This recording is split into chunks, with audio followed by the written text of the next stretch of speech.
Saludos muchachos, les habla nuevamente su profesor Lauren González.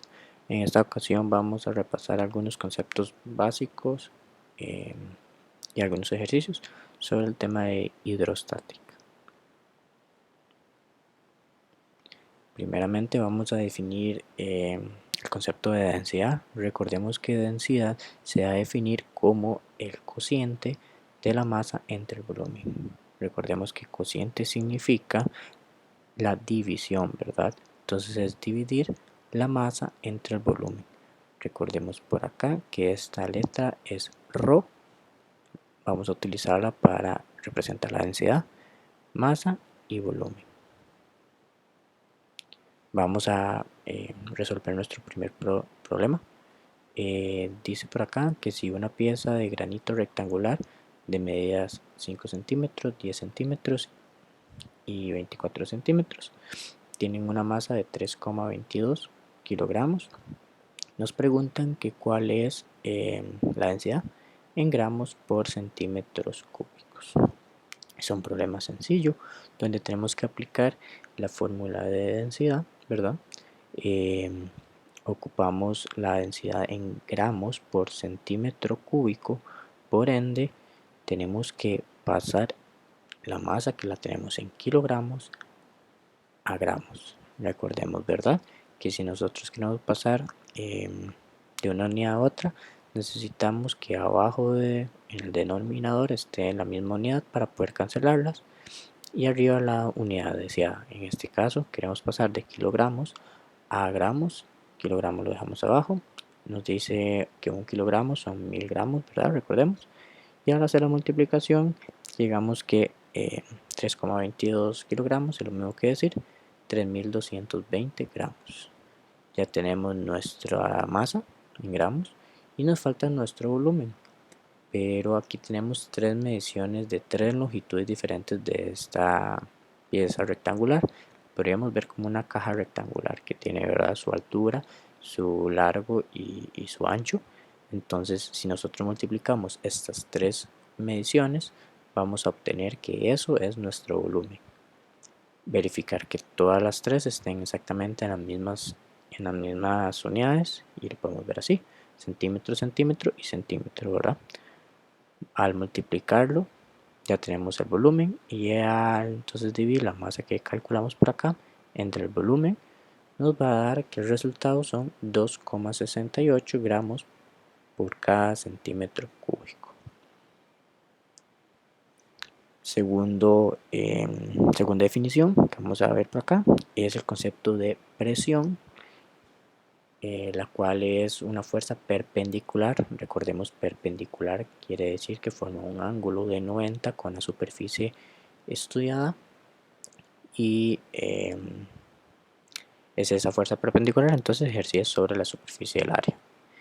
Lo podríamos representar acá, ¿verdad? Es la fuerza perpendicular, eso significa este símbolo por acá, entre nuestra área o nuestra superficie. Recordemos que las unidades de la presión son newton correspondiente a la fuerza y metro cuadrado, correspondiente al área. Esto es lo mismo que decir pascales, para que lo tengamos en cuenta, tanto newton entre metro cuadrado o pascales. Segundo ejemplo, nos dice por acá que tenemos un libro que tiene una masa de 0,4 kilogramos, ¿verdad? Kilogramos por ahí, y dice que su portada mide 20 centímetros por 15 centímetros. Son dos longitudes, son 20 centímetros por 15. Eso nos está diciendo que eso es una área, ¿verdad? Es el largo por el ancho de nuestra base, que en este caso, al ser un libro, es una base rectangular. Y el área de un rectángulo es base por altura, ¿verdad? O largo por ancho. Dice que está apoyado sobre una mesa. Entonces nos preguntan qué presión ejerce el peso del libro sobre la mesa. Es una fuerza perpendicular, ¿cierto? Ok, lo podríamos calcular de la siguiente manera. Fuerza, pero no tenemos la fuerza. Sin embargo, si nos devolvemos un poquito a temas del año anterior, Recordamos que el peso también es una fuerza y el peso se obtiene a partir de la masa por la gravedad, ¿cierto? Al libro estar apoyado sobre la mesa, él va a ejercer un peso perpendicular hacia abajo, ¿cierto? Ese va a ser nuestra fuerza. Y tenemos el área, que el área lo podemos calcular como 20 centímetros por 15 centímetros, tal y como lo dije antes. Como el libro tiene una portada con una figura rectangular, la podremos calcular como base por altura o largo por ancho. Nos da entonces 300 centímetros cuadrados. Uh-huh. Y recordemos que la presión tiene unidades de newton entre metro cuadrado. Como aquí tenemos centímetros cuadrados, tenemos que hacer la conversión correspondiente para poder pasarlo a metros cuadrados. Es una conversión sencilla, igual como la venimos estudiando. Sin embargo, hay que tener un detalle. Al estar hablando de centímetros cuadrados, nosotros las correspondientes equivalencias tenemos que elevarlo al cuadrado también. Entonces nos decían nuestras equivalencias que un metro cuadrado es igual a 100 centímetros cuadrados. Entonces, ¿verdad? Elevarlos por acá, cuadrado, y esto nos da 0,03 metros cuadrados. Ahora sí, volviendo a lo que me adelanté anteriormente, como es un libro que está apoyado sobre la mesa, nos dice que podríamos tomar la fuerza como el peso, y el peso se calcula por masa por gravedad entre el área, que es el área de la fórmula de la presión. Entonces ya tenemos los datos, multiplicamos 0,4 por 9,8. Esto, si recordamos el año anterior, nos da newtons entre metro cuadrado, eso nos da pascales. Son 130,67 pascales. Ok, pasamos a hablar un poquito sobre la presión atmosférica. La presión atmosférica la podríamos definir como aquella presión que ejerce el aire o la columna gaseosa sobre la superficie terrestre, ¿verdad? Es igual al concepto de presión. Sin embargo, aquí es específicamente la columna de aire que está sobre nosotros, lo que conocemos como atmósfera, ¿verdad? Ok, estos son datos importantes a considerar. La presión a nivel del mar, ojo, ¿verdad? A nivel del mar es una atmósfera, que es lo mismo que decir 760 milímetros de mercurio o 76 centímetros de mercurio. A su vez, esto es lo mismo que decir 1,01 por 10 a la 5 pascales. Cualquiera de estos cuatro datos significa lo mismo, expresados en diferentes unidades. ¿Qué vamos a utilizar más comúnmente? Los pascales y una atmósfera para la presión atmosférica a nivel del mar. Esos son dos datos importantes tenerlos en cuenta, que la presión atmosférica va a disminuir conforme se sube en altitud, tal y como lo veremos en un ejemplo más adelante, en la diapositiva siguiente. Vamos a comprobar que esto es cierto, que conforme nosotros vamos aumentando en altitud, vamos subiendo en altura, la presión va a ir disminuyendo. Esto es porque entre más subamos nosotros, hay menos columna de aire sobre nosotros, por ende la presión va a ser menos. Imaginemos nosotros subiendo una montaña, desde la playa hasta la montaña. En la montaña tenemos menos columna de aire sobre nosotros que la que podríamos tener a nivel del mar, ¿verdad? Y además se ve afectada por el estado del tiempo. Entonces, tal y como lo comenté, aquí tenemos un ejemplo, el ejemplo número 3, que nos dice que en 4 ciudades diferentes, A, B, C y D, estos son nomenclatura de las ciudades, la presión atmosférica promedio durante un año es, en cada una respectivamente, una atmósfera para la ciudad A, 0,750 atmósferas, para la ciudad B, 0,650 atmósferas, para la ciudad C, y 0,625 atmósferas para la ciudad D. Entonces, de esas 4 ciudades, ¿cuál está a una altitud mayor y cuál a una altitud menor? Tal y como lo mencionaba la característica que les mencioné en la diapositiva anterior, cuanto más alto estemos nosotros, menor presión atmosférica vamos a tener. Entonces, a mayor altura vamos a tener la menor cantidad de presión de estas 4. ¿Cuál es? Vamos a ver, es 0,625 atmósferas. Esta es la presión que vamos a tener a una altitud mayor. Y a una altitud menor, ¿cuál de estas 4 sería? Sería una atmósfera, ¿verdad? Es la mayor de las 4. Entonces, entre más bajo estemos, mayor presión. Entre más alto estemos, menor presión. Aquí tenemos las respuestas para corroborarlo. Y sí, efectivamente. Vamos a hablar un poquito sobre la presión hidrostática o manométrica. De las dos formas nos la podemos encontrar en la literatura, que es básicamente la presión que ejerce un líquido sobre algún cuerpo que está dentro de este. Nos podemos imaginar un cubito de madera dentro de un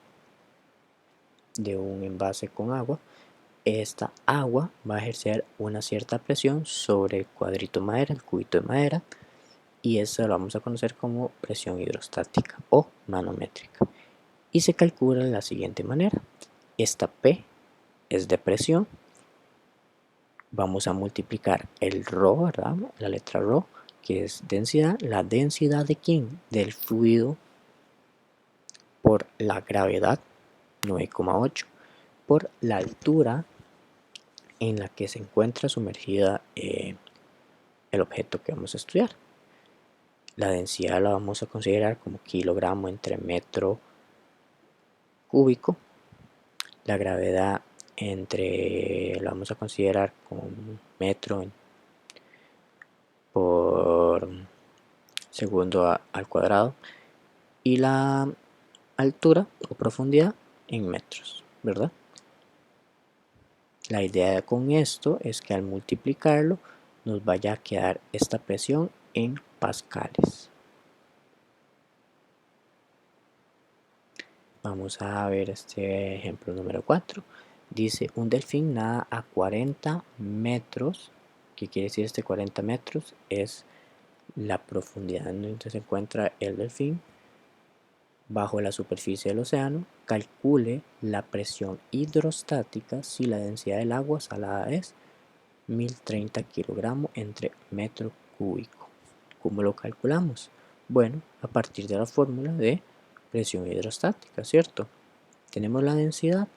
Sí, en este caso es la densidad del agua salada, la densidad del fluido donde se encuentra sumergido el delfín, la gravedad, ¿verdad? Sigue siendo 9,8, y esta altura o profundidad son los 40 metros. Todo está en las unidades que nosotros queremos, ¿sí?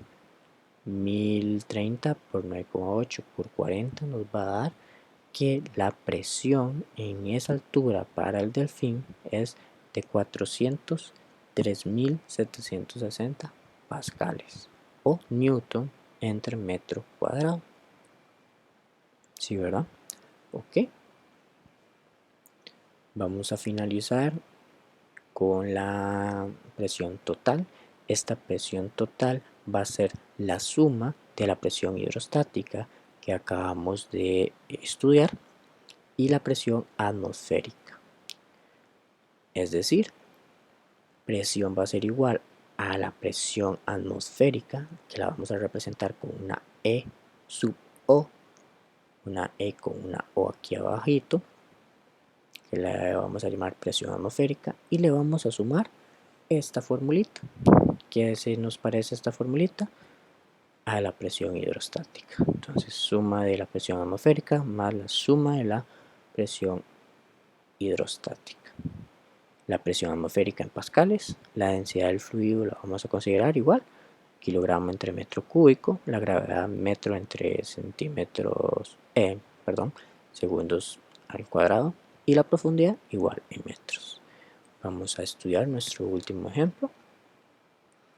Nos dice por acá que calcule la presión absoluta a una profundidad de 1000 metros en el océano. Suponga que la densidad del agua de mar es 1030 kilogramos entre metro cúbico y la presión atmosférica 1,01 por 10 a la 5 pascales. Este dato lo teníamos, ¿verdad? Que es la atmósfera a nivel del mar, la presión atmosférica a nivel del mar, perdón. Ok, tenemos la altura y tenemos por acá la densidad. Nos están pidiendo la presión absoluta. Recordemos que la presión absoluta se calcula sumando, perdón, la presión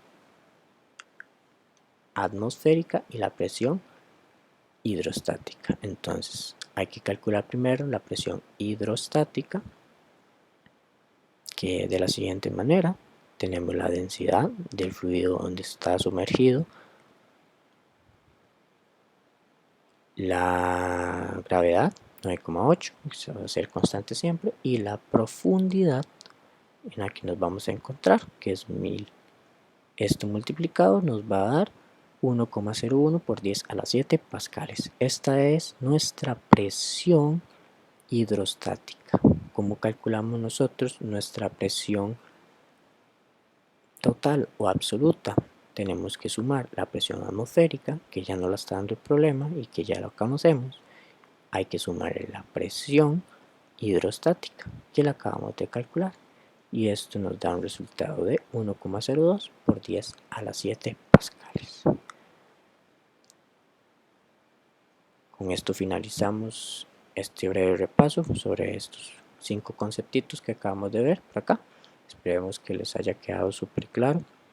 Recordar, ¿verdad?, tener presente las medidas de prevención en esta emergencia nacional que estamos teniendo, que estamos enfrentando, para prevenir y estar siempre saludables. Saludos, muchachos.